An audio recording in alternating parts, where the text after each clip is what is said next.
nakaraang episode ng ating Pantabangan Vlog Series ay pinuntahan natin ang Farm Ridge na matatagpuan sa Barangay Malbang.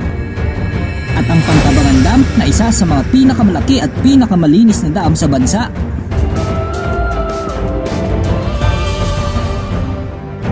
At ngayong huling episode ng ating paglalakbay sa Pantabangan ay atin namang pupuntahan ang makasaysayang Intang Lake Pantabangan View Deck. Kaya't sama-sama nating tuklasin ang ganda at kasaysayan ng lugar na ito.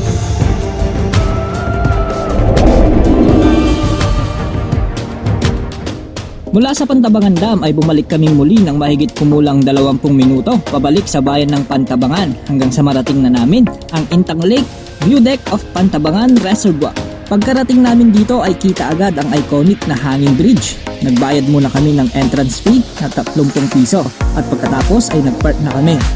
Karaniwang pumupunta ang mga bisita sa Pantabangan para tignan ang ganda ng dam, ngunit iilan lamang ang nakakaalam sa lugar na ito.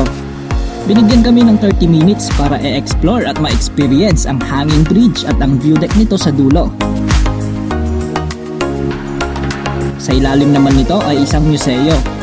Ang 20 million pesos tourism infrastructure na ito ay donasyon ng HAL Energy Kasiknan Water and Energy Company Incorporated na nakabase sa Pantabangan, Nueva Ecija. Dito sa view deck ay tanaw na tanaw ang napakagandang view ng Pantabangan Lake.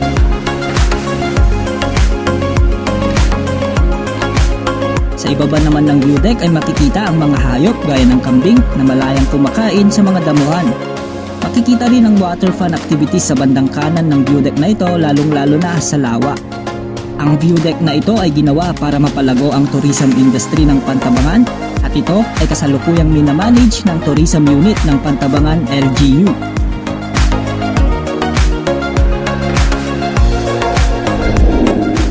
Sa pagkakataong ito, narito ang maikling aerial view ng view deck na ito.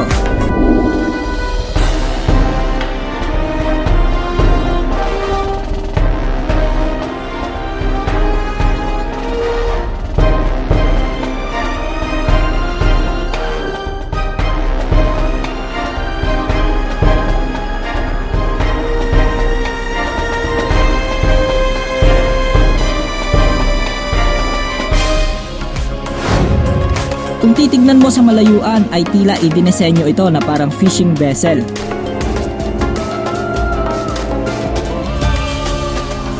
Sa di kalayuan ay makikita rin ang isang kahawig na sasakyang pantubig na nakapark sa gilid ng lawa.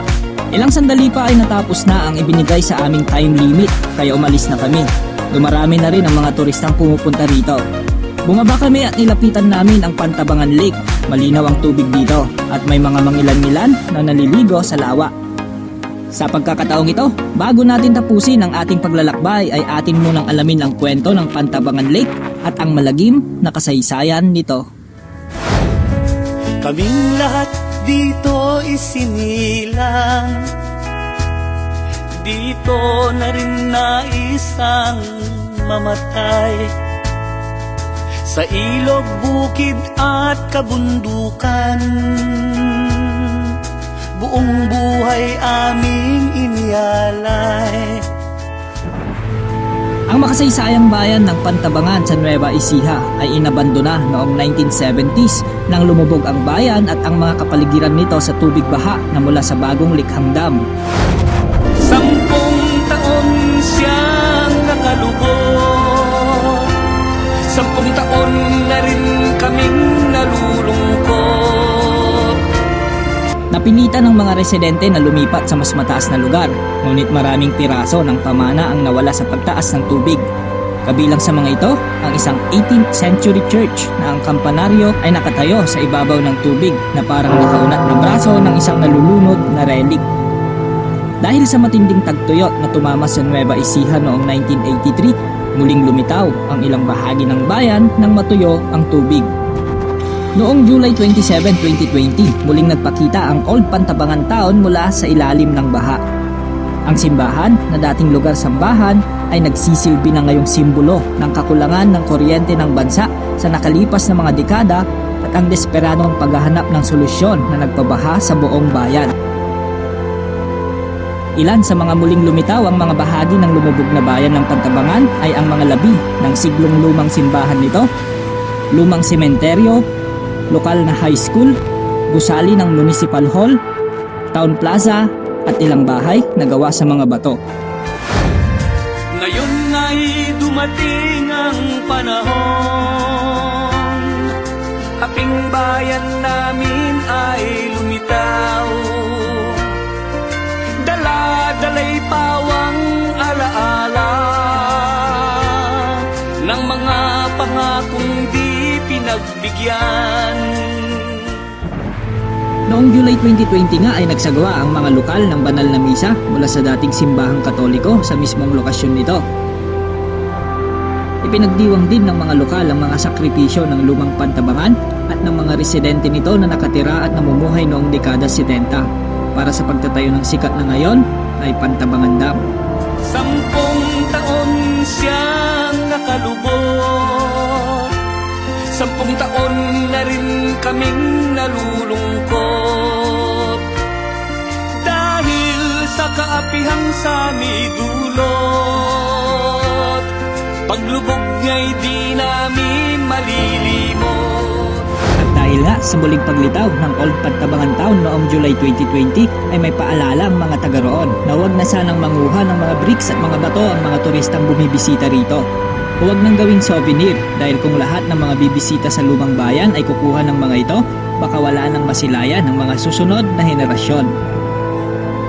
Tunay nga na napakayaman ng Pantabangan, hindi lang sa likas na yaman at ekonomiya, kundi pati na rin sa kasaysayan.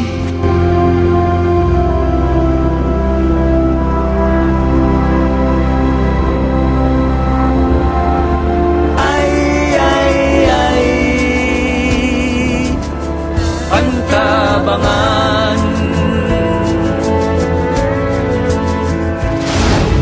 Marami pang naggagandahang pasyalan sa lugar na ito at nakasisiguro kami na amin itong babalikan sa mga susunod naming paglalakbay. Bago matapos ang video na ito, nais ko lang magpasalamat sa mga patuloy na nanonood sa ating YouTube channel. At sana ay samahan nyo kami muli sa mga susunod pang mga paglalakbay. At dito na nagtatapos ang ating paglalakbay sa ating Pantabangan Vlog Series.